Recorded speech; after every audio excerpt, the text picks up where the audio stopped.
Sometimes a single moment of courage can change everything. Sometimes all it takes is one person willing to stand up for what's right, even when the odds are stacked against them. Today, we're sharing a story about a man who had already lost so much, but found strength in the place where it mattered most, in his heart. This is a story about kindness, dignity, and how one act of compassion can ripple through life in ways we never expect. Stay with us because by the end of this story, you're going to understand why standing up for others isn't just the right thing to do. It's the only thing that makes us human. Have you ever witnessed someone being treated unfairly and felt that fire inside you telling you to do something about it? Have you ever wondered what would happen if you actually listened to that voice? Well, if you're someone who believes in kindness and the power of human connection, you're in the right place. Welcome to Kindness Hub, where we share real stories that remind us why compassion matters. Before we dive into this incredible story, we'd love it if you hit that subscribe button, leave a like for this video, and drop a comment below, telling us about a time when kindness changed your life. Your support means everything to us, and it helps us keep bringing these inspiring stories to your screen. Now, let's meet our story. It was a Tuesday evening at Morrison's restaurant, one of the most upscale dining establishments in the city. The kind of place where the servers wore white gloves and the wine glasses clinked softly against pristine white tablecloths. The atmosphere was usually quiet and refined, filled with the murmur of important business conversations and the gentle clink of silverware. This particular evening, however, the ambiance was about to be disrupted by something that would change several lives forever. James Mitchell sat at table 7 in the corner, his weathered hands gripping a cup of black coffee. He was a man in his late 40s with salt and pepper hair and the kind of lined face that told the story of someone who had seen things most people couldn't imagine. His military-issued watch, a Seiko that had traveled with him through 2 tours of duty, sat on his wrist like a medal of honor. James had lost his wife to cancer 5 years ago, and since then, his entire world had revolved around one thing: providing for his 11-year-old daughter, Maya. He had worked hard every single day since leaving the Marines. Construction work, security gigs, part-time jobs at Home Depot. His hands were rough and his back ached by the end of each shift, but he never complained. Not once. Because every dollar he earned went toward giving Maya a good life, a safe home, and the chance to chase her dreams. She wanted to be a doctor, and James was determined that she would have every opportunity to achieve that goal. Tonight was special. It was Maya's birthday, and he had saved up for 3 months to take her to Morrison's. It wasn't just about the expensive food or the fancy surroundings. It was about showing his daughter that he saw her, that he valued her, that she was worth the sacrifice. They sat at their table, and for the first time in a long time, James smiled without that burden of worry weighing him down. Their waitress's name was Sophie. She was a young woman, probably in her mid-20s, with kind eyes and an infectious smile. She moved gracefully through the restaurant, attending to every table with genuine warmth. When she came to take their order, Maya immediately felt comfortable with her. Sophie asked about the birthday, complimented her on her dress, and made her feel genuinely celebrated. It was the kind of service that made you believe there was still good in the world. But then, about 40 minutes into their meal, everything changed. A man entered the restaurant with the kind of swagger that only comes from knowing you have more money than most people in the room. His name was Richard Ashford. He was in his 50s, overweight, with a permanent scowl on his face as if the world had wronged him somehow. He was dressed in an expensive suit, but something about the way he carried himself made the fine clothes look cheap. Richard was a real estate developer, a man who had made millions by cutting corners and stepping on anyone who got in his way. He sat down at a table directly in the middle of the restaurant, the prime spot, and immediately began complaining. The table was too close to the kitchen. The water was too cold. The menu didn't have what he wanted. Every complaint was louder than the last, and it became clear very quickly that this was a man who used rudeness as a tool. He seemed to believe that bullying the staff was his right as a paying customer. When Sophie came to take his order, she maintained her composure and her smile, even as he spoke to her in a way that would have made most people cry. He called her useless, mocked her appearance, and made inappropriate comments that made other diners shift uncomfortably in their seats. Sophie's face flushed, but she kept her professional demeanor. She didn't talk back. She didn't get angry. She simply took his order and turned to walk away. But Richard wasn't finished. As she was leaving, he reached out and grabbed her wrist, pulling her back. "Where do you think you're going?" he sneered. "I didn't say you could leave. Get me someone competent." The restaurant fell silent. Everyone was watching now. Even the soft jazz music seemed to fade into the background as the moment hung heavy in the air. James was still seated at table 7. He had seen everything. He had watched a young woman who was simply trying to do her job, being humiliated by a man who had never known real struggle in his entire life. His daughter Maya was looking up at him with worried eyes. She could feel the tension. She could sense her father's jaw clenching. For a moment, James just sat there. He could have stayed silent. He could have finished his meal and left, as most people would have done. He could have told himself that it wasn't his business, that confrontation would ruin the special evening he had planned for his daughter. His rational mind was already running through the excuses, the reasons why he should stay out of it. But then he thought about the code he had lived by in the Marines. He thought about the brothers he had served with, the idea that you never left someone behind, that you looked out for those who were vulnerable. He thought about the kind of man he wanted Maya to grow up to understand was right. And he stood up. The entire restaurant seemed to hold its breath as James walked over to Richard's table. He wasn't angry. He wasn't loud or aggressive. His voice was calm and measured, the voice of a man who had learned long ago that true strength doesn't need to be announced with volume. "Sir, I'm going to ask you politely to let go of that young lady's hand and to apologize for the way you've treated her." Richard's face turned red. He stood up and his voice boomed across the restaurant. "Who do you think you are? You're nothing but a broke nobody trying to play hero." "Security! Get this lunatic away from my table." What happened next shocked everyone. The manager came over, but he didn't call security. Instead, he was hesitating.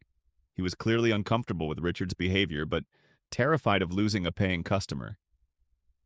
James took a step forward and placed a gentle hand on Sophie's shoulder. "It's okay," he said to her quietly. "You're worth more than this. You're worth dignity and respect." Sophie's eyes filled with tears and she nodded slowly, taking a step away from Richard. That's when something extraordinary happened. A woman who had been sitting quietly in the back corner of the restaurant stood up. She was impeccably dressed, probably in her 60s, with gray hair and an air of quiet authority. She walked over to Richard's table and looked at him with a mixture of disappointment and something else, something that looked like recognition of a fundamental failing in his character. "Richard, I'm Emily Hartwell," she said. "I know your family, or rather, I know your reputation, and I'm deeply disappointed. I happen to know something about dignity and respect, and you just demonstrated that you understand neither." Richard's face went pale. Emily Hartwell was one of the wealthiest women in the state. She was known for her philanthropic work and her influence in every major business circle. Richard clearly recognized the name, and it shook him. But Emily wasn't finished. That young man over there had the courage to stand up for someone in need. Do you know how rare that is? How valuable that is? She turned to James. "What's your name, sir?" "James Mitchell," he said quietly. Emily smiled at him, and then she turned back to Richard. "James, unlike some people, understands what it means to be a human being. He understands that kindness and courage go hand in hand. That's something you should learn." The manager, emboldened by Emily's intervention, asked Richard to leave. Richard protested loudly, threatening to sue, threatening all sorts of things, but the staff held firm.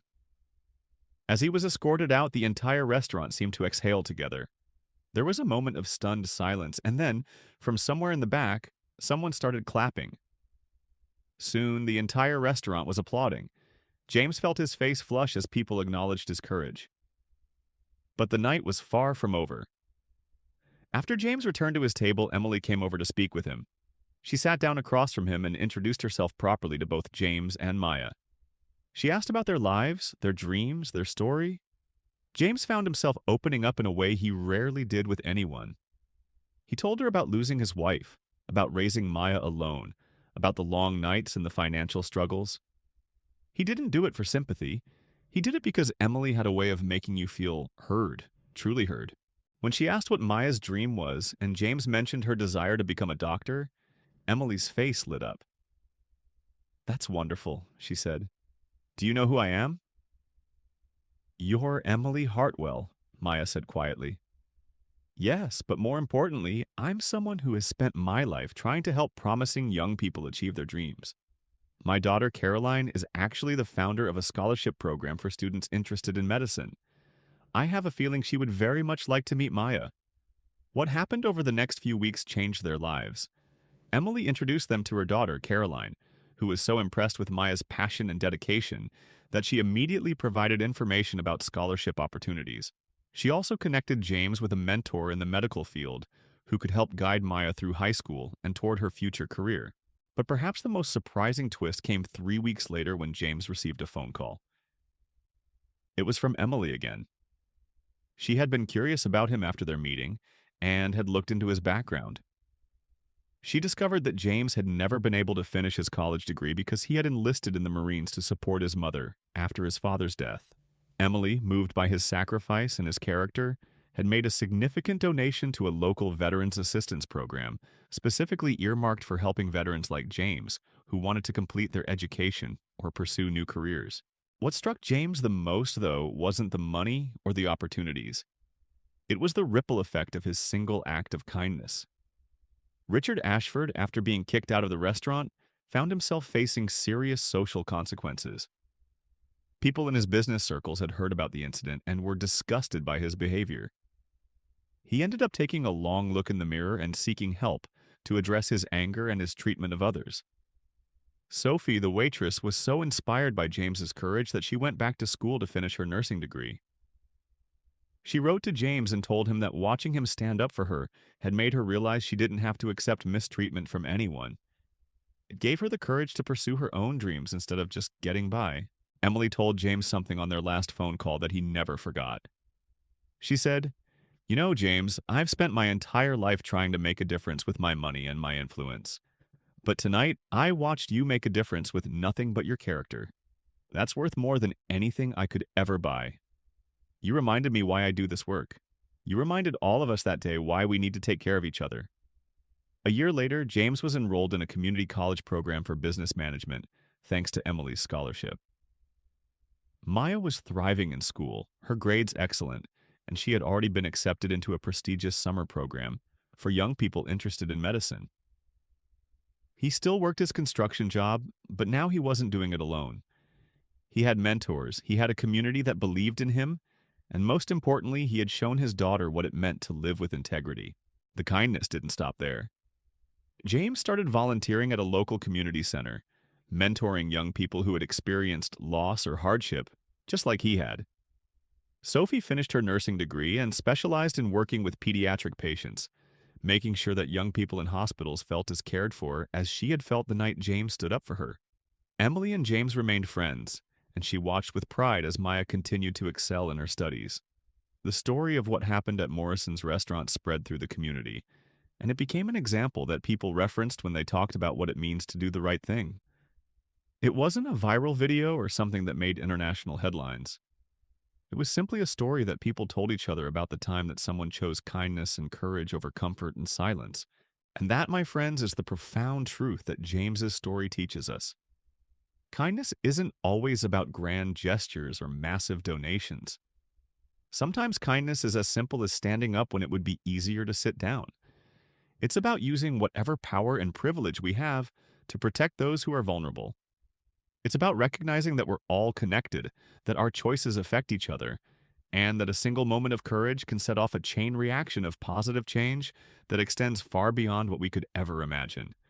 As you go through your day, we hope you'll remember James's story. When you see someone being mistreated, when you see injustice happening right in front of you, we hope you'll hear the quiet voice inside you telling you to do the right thing. We hope you'll have the courage to stand up, just like James did. Because the world doesn't need more people with money or power. The world needs more people with kindness in their hearts and the courage to act on it. Thank you so much for watching this story with us here at Kindness Hub. If this story resonated with you, please share it with someone who needs to hear it. Leave us a comment below telling us about a time when someone showed you kindness, or when you had the courage to show kindness to someone else. And don't forget to subscribe to our channel so you never miss another inspiring story like this one. Together, we can remind the world that kindness isn't weakness. It's the strongest force we have.